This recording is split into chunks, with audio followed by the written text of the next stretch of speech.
বাংলাদেশের শীর্ষ রাজনৈতিক দলের প্রধানেরা কে কোন আসন থেকে নির্বাচন করবেন আজকের ভিডিওতে আমরা সেটা নিয়েই আলোচনা করব। বাংলাদেশে অসংখ্য রাজনৈতিক দল রয়েছে আর এসব দলগুলোর নেতৃত্বে রয়েছে দলের শীর্ষ নেতা যাকে বলা হয় দলের প্রধান। তো এসব রাজনৈতিক দলের প্রধানেরা যেমন পাণ্ডিত্য ও দক্ষতার সাথে দলকে পরিচালনা করে, ঠিক তেমনি একটি দেশও পরিচালনার ক্ষমতা রাখে। বাংলাদেশ গণতান্ত্রিক দেশ হওয়ায় দেশের সাধারণ মানুষের ভোটেই সরকার গঠিত হয়, আর বাংলাদেশের এসব রাজনৈতিক দলের প্রধানেরাও নির্বাচনে প্রার্থিতার মাধ্যমে নির্বাচিত হয়ে সংসদের এমপি, মন্ত্রী কিংবা প্রধানমন্ত্রী হয়ে দেশের সরকার গঠন করবে। তো বন্ধুরা, আজকের এই ভিডিওতে আপনাদের জানাবো বাংলাদেশের শীর্ষ রাজনৈতিক দলের প্রধানেরা কে কোন আসন থেকে নির্বাচন করবে সেই সম্পর্কে। তাছাড়া আরও জানাবো কোন রাজনৈতিক দলের প্রধানের জনপ্রিয়তা সবচেয়ে বেশি সেই সম্পর্কেও। তো চলুন বন্ধুরা, আর কথা না বাড়িয়ে ভিডিওটি শুরু করি। আমাদের এই তালিকার 1 নম্বরে রয়েছে ডাক্তার শফিকুর রহমানের নাম।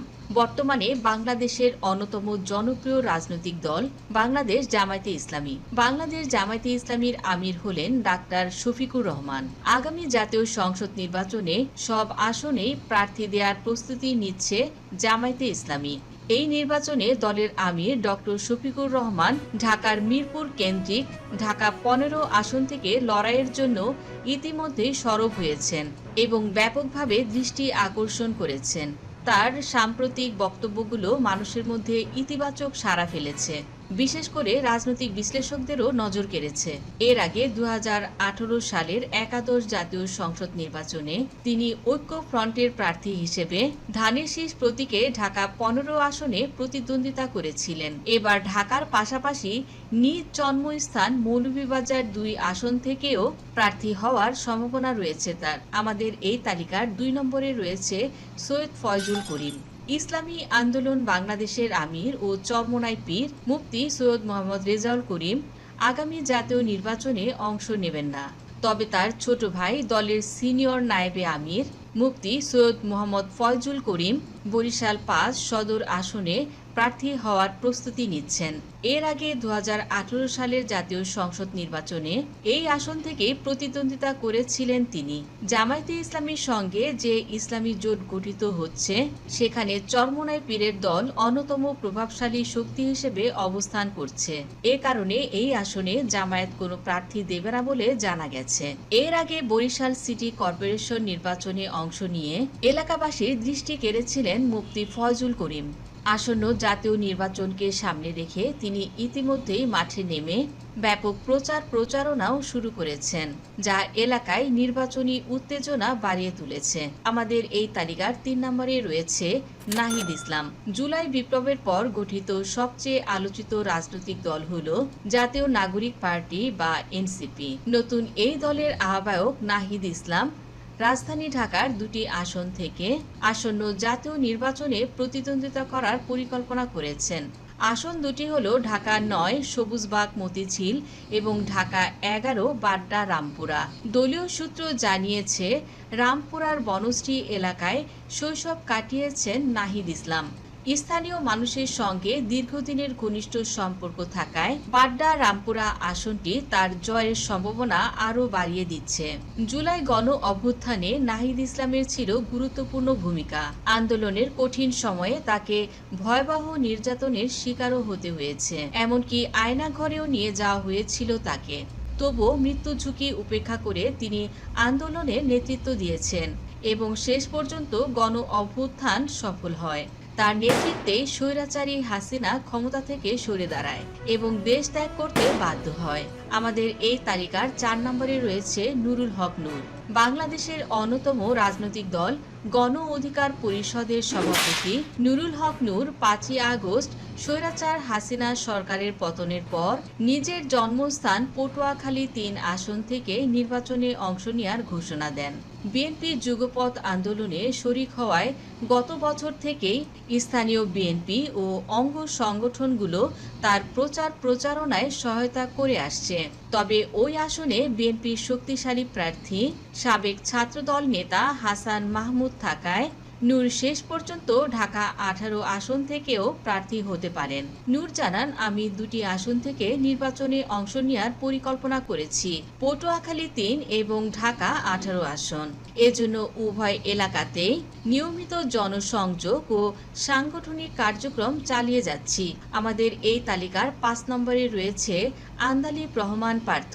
বাংলাদেশে আরেক জনপ্রিয় রাজনৈতিক দল জাতীয় পার্টি। বিজেপির চেয়ারম্যান আন্দালিব রহমান পার্থ আসন্ন নির্বাচনে নিজ জেলা ভোলার সদর ও ঢাকা 17 আসন থেকে প্রতিদ্বন্দ্বিতা করবেন। তিনি জানান, উভয় আসনেই নিয়মিত গণসংযোগ চালিয়ে যাচ্ছেন এবং বিএনপির সঙ্গে দলের ঐক্যবদ্ধ অবস্থান অব্যাহত রয়েছে। বিএনপি এবার ঢাকা 17 আসনটিতে আন্দালিব রহমান পার্থর জন্যই ছেড়ে দিয়েছেন। আমাদের এই তালিকার 6 নম্বরে রয়েছে মাওলানা মামুনুল হক। বাংলাদেশ খেলাফতে মজলিস হেফাজতে ইসলামের আমির হলেন মাওলানা মামুনুল হক। খেলাফতে আন্দোলনের মহাসচিব মাওলানা জালাউদ্দিন আহমেদ বলেন, আমরা চাই মাওলানা মামুনুল হককে একটি আসন ঢাকায় এবং আরেকটি আসনে ঢাকার বাইরে প্রার্থী করতে। তবে এও জানা গেছে জামায়াতে ইসলামী থেকেই এবার নির্বাচনে লড়ার সম্ভাবনা বেশি রয়েছে মামুনুল হকের। ঢাকা 13 আসন থেকে মামুনুল হকের নির্বাচন করার কথা রয়েছে। আমাদের এই তালিকার 7 নম্বরে রয়েছে বঙ্গবীর আব্দুল কাদের সিদ্দিকী। কৃষক শ্রমিক জনতা লীগের সভাপতি বঙ্গবীর কাদের সিদ্দিকী নিজ এলাকা টাঙ্গাইল 8 সখীপুর বাসাইল আসন থেকে নির্বাচন করার প্রস্তুতি নিচ্ছেন। তিনি জানান, দলীয় আলোচনার পরই চূড়ান্ত সিদ্ধান্ত নেওয়া হবে। অন্যদিকে গণফোরামের প্রতিষ্ঠাতা ডক্টর কামাল হোসেন নির্বাচনে অংশ নেবেন না, তবে দলের প্রেসিডিয়াম সদস্য অ্যাডভোকেট সুব্রত চৌধুরী ঢাকা 6 সূত্রাপুর ওয়ারী বংশাল আসন থেকে প্রতিদ্বন্দ্বিতা করবেন। আমাদের এই তালিকার 8 নম্বরে রয়েছে জিএম কাদের।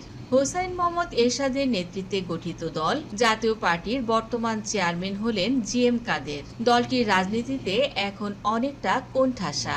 গত 15 বছর ধরে আওয়ামী লীগের ছায়াতলে থেকে আওয়ামী লীগের বি টিম হিসেবে কাজ করার অভিযোগে জাতীয় পার্টি বর্তমানে সমালোচিত হলেও আসন্ন নির্বাচনে দলটি অংশ নিচ্ছেন। দলীয় প্রধান জিএম কাদের নিজ এলাকার রংপুর সদর আসন থেকে প্রার্থী হবেন। এছাড়াও ঢাকার কোনো এক আসন থেকে প্রার্থী হতে পারেন বলেও জানান তিনি। আমাদের এই তালিকার 9 নম্বরে রয়েছে বেগম খালেদা জিয়া। বিএনপির চেয়ারপারসন ও সাবেক প্রধানমন্ত্রী খালেদা জিয়া প্রার্থী হবেন কিনা তা নিয়ে এখনো ধোঁয়াশা কাটেনি, কেননা বর্তমানে তিনি অসুস্থ। যদিও দলের পক্ষ থেকে মনোনয়ন পেয়েছিলেন খালেদা জিয়া। বগুড়া 7 আসন এবং ফেনী 1 আসন থেকে নির্বাচন করার কথা ছিল বেগম খালেদা জিয়ার। তবে এও জানা গেছে, যদি বেগম খালেদা জিয়া নির্বাচনের আগে সুস্থ হয়ে ফিরতে পারেন, তাহলে খালেদা জিয়ার জন্যই এই আসন দুটি ফাঁকা থাকবে। পৈতৃক এলাকা ফেনী 1 থেকে 3 বার প্রধানমন্ত্রী ও 2 বার বিরোধী দলীয় নেতার দায়িত্ব পালন করেছেন বেগম খালেদা জিয়া। যদি তিনি এবারও প্রার্থী হন, অন্যান্য দল সম্মানস্বরূপ ওই আসনে প্রার্থী না দেওয়ারও ইঙ্গিত পাওয়া গেছে। তবে গুঞ্জন আছে, ফেনীতে তার পরিবর্তে পুত্রবধূ শর্মিলা রহমানও প্রার্থী হতে পারেন। বিএনপির স্থায়ী কমিটির সদস্য আমির খসরু মাহমুদ চৌধুরী বলেন, ম্যাডাম নির্বাচন করবেন কিনা তা এখনো সিদ্ধান্ত হয়নি, কেননা বর্তমানে তিনি ভীষণ অসুস্থ। আপনারা জানেন তিনি এভার কেয়ার হসপিটালে রয়েছেন। আপনাদের দোয়ায় তিনি যদি সুস্থ হন, অবশ্যই তিনি মনোনয়ন যে আসনগুলো থেকে পেয়েছেন সেখানে তার জন্য আসন ফাঁকা রাখা হবে। তবে প্রক্রিয়া শুরু হলে সব পরিষ্কার হবে। আমাদের এই তালিকার 10 নম্বরে রয়েছে তারেক রহমান। বর্তমান সময়ে বিএনপির কর্ণধার হলেন তারেক রহমান। 1-11-এর জরুরি সরকারের সময় মৃত্যুর ঝুঁকি ও রাজনীতি থেকে মাইনাস করার নানা ষড়যন্ত্রের মুখে পড়েছিলেন বিএনপির ভারপ্রাপ্ত চেয়ারম্যান তারেক রহমান। সেই সময় পেরিয়ে দেশে ফিরে প্রথমবারের মতো জাতীয় নির্বাচনে প্রার্থী হওয়ার প্রস্তুতি নিচ্ছেন তিনি। ইতিমধ্যেই বগুড়া 6 আসন থেকে তারেক রহমানের পক্ষে মনোনয়নপত্র সংগ্রহ করা হয়েছে। জেলা বিএনপির সভাপতি রেজাউল করিম বাদশাহ মনোনয়নপত্র তারেক রহমানের নামে সংগ্রহ করেছেন। বগুড়া 6 আসনটি তারেক রহমানের নামে রাখা হয়েছে। বগুড়ার মানুষ তারেক রহমানকে জাতীয় নেতৃত্বের জায়গা থেকেই দেখেন।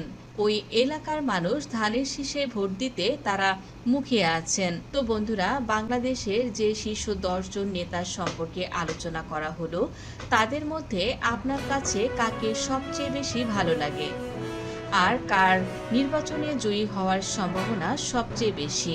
কমেন্টের মাধ্যমে জানিয়ে দিন। ভিডিওটি ভালো লাগলে লাইক, কমেন্ট, শেয়ার করুন এবং এমন ইনফরমেটিভ ভিডিও পেতে সাবস্ক্রাইব করুন জেনজি ডেইলি পলিটিক্স।